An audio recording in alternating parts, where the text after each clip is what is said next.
Merhaba, üroloji uzmanı Ömer Erdem Akkaya. Bugün kadın cinsel isteksizliğinden bahsedeceğim. Özellikle kadın cinsel isteksizliğinin getirdiği erkeklerdeki sertleşme sorunundan bahsedeceğim. Monopartner ya da multipartner olabilirsiniz. Genç ya da orta ileri yaş olabilirsiniz ama karşınızda partnerin ilişki esnasında tiksinti duyan yüzünü gördüğünüz zaman, yüzünü ekşittiği zaman o anda bir cinsellikten soğuma, ereksiyon kaybı yaşamış olabilirsiniz.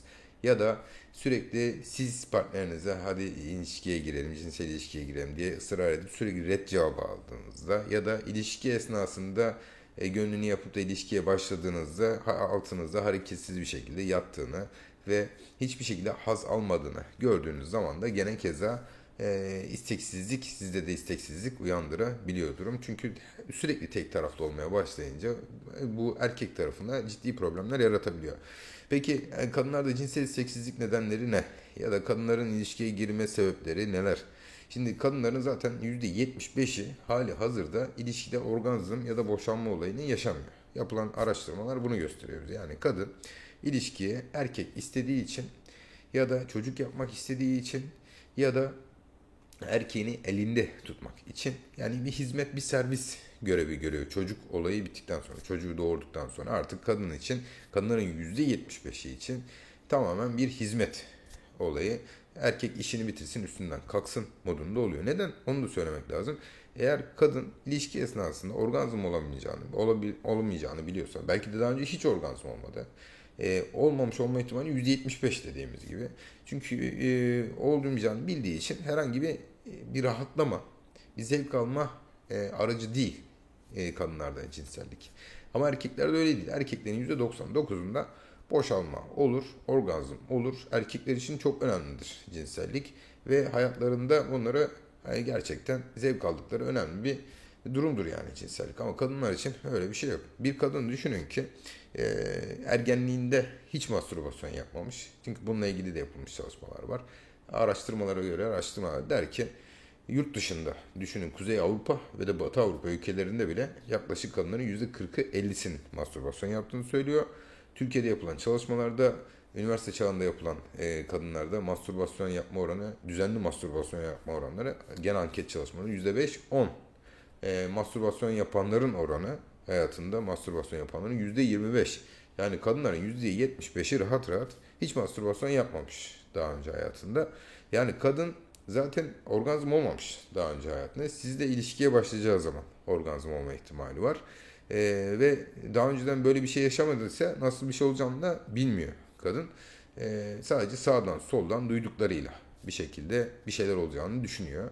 Ama bir yandan tabii aklında mitler var. İşte ağrımı çekeceğim, acımı olacak. Bir de erkek bu konuyla ilgili tecrübesizse, hızlı hareket ediyorsa, kadınla ıslanması için vakit tanımıyorsa, ilişki esnasında sert hareketler yapıyorsa, yani kadının haz almaması için erken boşalma durumu varsa, tabii bunlar üst üste bindiği zaman hem kadın daha önceden hiç mastürbasyon ya da seks yapmamış zaten orgazmın olduğunu bilmiyor. Bir de tecrübesiz bir erkek olduğu zaman ve aralarında da açık bir iletişim yoksa eğer yani bizim toplumumuzda ya da yurt dışında da öyle açık iletişim dediğimiz şu. Yani siz eşinizle, partnerinizle cinsel ilişki değerlendirebiliyor musunuz? Ya işte ben senin memeni sıktım, zevk aldım mı? Ya da işte ben boşaldım, sen boşaldın mı? Sen ilişki esnasında hangi pozisyondan daha çok zevk alıyorsun? Bir sonraki ilişkide acaba şöyle mi yapsak, böyle mi yapsak? Açık bir şekilde konuşmak gerçekten çok zor. Kadınlar için de çok zor, erkekler için de çok zor. Açık iletişime geçmeden önce zaten başka konularda çok daha açık bir iletişim içerisinde olmanız lazım. Açık iletişimin temel kuralları ne? Bir kere empati yapmak, karşının yerine kendini net bir şekilde koymak, karşıyı sakin ve ön yargısız bir şekilde dinleyebilmek ve aynı şekilde karşının da sana bu tutum ve davranış içerisinde olmasını sağlamak ve bir karşıya bir teklifte ya da bir öneride bulunurken karşıyı yargılamadan ve nazikçe söyleyebilmek. Kadınların cinsel algıları erkeklerden çok daha farklı. Kadınlar daha önce de videolar yaptık. Kadınlar cinselliğe giden yoldan daha çok haz alıyorlar. Erkeğin ona yaklaşımından ve erkeğin penisiyle daha çok yani büyüklüğüyle, uzunluğuyla, kalınlığıyla çok da ilgilenmeyebiliyorlar. Açıkçası kadınların çok önemli bir kısmı. Ama erkekler için tabii bunlar önemli. Erkekler için sonuç, skor, işte kaç defa yaptın, işte kaç dakikada yaptın, sabaha kadar 6 kere mi yaptın filan. Bunlar daha çok önemli olabiliyor. İşte kadınların orgazm olabilmesi için herhangi bir penise de ihtiyaçları yok. Aslında kadınlar mastürbasyon yaparak da orgazm olabilirler. Zaten şu da şöyle bir şey var arkadaşlar. Kendi kendine mastürbasyon yapabilen, kendi kendine haz alabilen kadın ilişki esnasında da ne olacağını tahmin edebilir. Kadınlarda cinsel isteksizliği biz düzeltmeye başlamak için ilk önce kadına mastürbasyon egzersizleri, kadının kendi organını tanıması, klitorisini tanıması ile ilgili bilgi vermeye çalışıyoruz arkadaşlar elimizden geldiği kadar cinsel terapide. Hastaya ve kadına bunu anlatıyoruz. Çift olarak anlatıyoruz. Ve hem erkeğin hem kadının cinsel bilgisini arttırmaya, cinsel görgüsünü arttırmaya çalışıyoruz arkadaşlar açıkçası. Ama kadınlarda şöyle bir şey de var. 30 yaşına kadar, 40 yaşına kadar daha önce hayatında hiç orgazm olmamış bir kadının 40 yaşından sonra, 30 yaşından sonra orgazm olması da oldukça zor. Yani aklında tapuları var kadınların. Kadınlar yetiştirilirken aileler doğal olarak ilk başta çocukların Türkiye şartlarında kızlarının namuslu olmasına, evlenene kadar hiçbir ilişkiye girmemesine eş istiyorlar doğal olarak tabii. Ve kadın da cinsellikten tamamen kendini soğutuyor. Cinselliği ayıp ve yanlış olarak görüyor. Ama evlendikten sonra da bu tabu devam ediyor. Yani kadının görevi evlendikten sonra cinselliği sadece çocuk yapmak ve eşine hizmet etmek, eşinin elini tutmak için kullanıyor. Ama mastürbasyon yapmasını, haz almasını, orgazm olmasını bilen bir kadın tabii ki evlendikten sonra da aynı orgazmı eşiyle beraber yaşamak ister. Ve doğal olarak eşini yönlendirebilir. Eşinden bunu şu şekilde bu şekilde yap diyebilir. Ya da eşi de sen de bu şekilde yap diyebilir. Yani cinselliklerin daha keyifli bir şekilde ister istemez yaşayabilirler.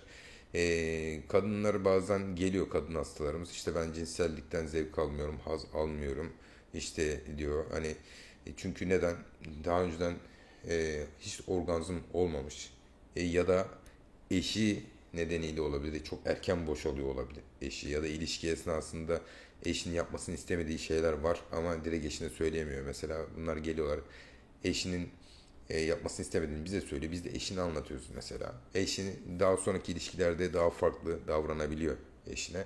Tabii bir de çift ilişkisini daha heyecanlı tutmak gerekiyor. Ee, Ve tabii ister istemez bazen de kadınlarda cinsel isteksizlik erkeklerdeki sertleşme sorunu nedeniyle de olabiliyor tabii. O da ayrı bir konu. Onu da toparlamak, onu da düzeltmek gerekiyor. Hem kadınların hem erkeklerin aslında işi zor. Erkek sabahtan akşama kadar çalışıyor, eve geliyor, evde bir güler yüz istiyor. E, Evde bir huzur istiyor ve belki de cinsel ilişkiye girip yatıp uyuyup tekrar sabahleyin işe gitmek istiyor. Kadın sabahtan akşama kadar çalışmıyorsa eğer, çalışıyorsa ayrı, çalışmıyorsa mesela çocukla uğraşıyor, ev işleriyle uğraşıyor, o da bunalıyor.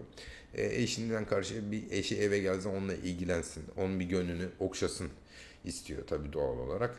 Tabii iki kişi de yorgun, argın oluyor akşam saatlerinde yemek yedikten sonra. İki kişinin de birbirine ayıracak çok da enerjisi kalmayabiliyor bazen. Sonuç olarak günümüz şartları ama çift ilişkisini canlı tutabilmek için, kadın cinsel isteksizliğini ortadan kaldırabilmek için, erkeğin kadına değer verdiğini gösterebilmesi, kadının duygularını anlayabilmesi gerekiyor. Ve kadının da kendi organlarıyla, klitorisle, vajiniyle haz alabileceğini, cinselliği aslında haz almak için kullanabileceğinin farkına varması gerekiyor arkadaşlar. Eğer farkına varırsa kadın bunun gerçekten, kadın o saatten sonra cinselliği çok farklı bir bakış açısıyla bakmaya başlıyor. Dinlediğiniz için teşekkürler, saygılarımla.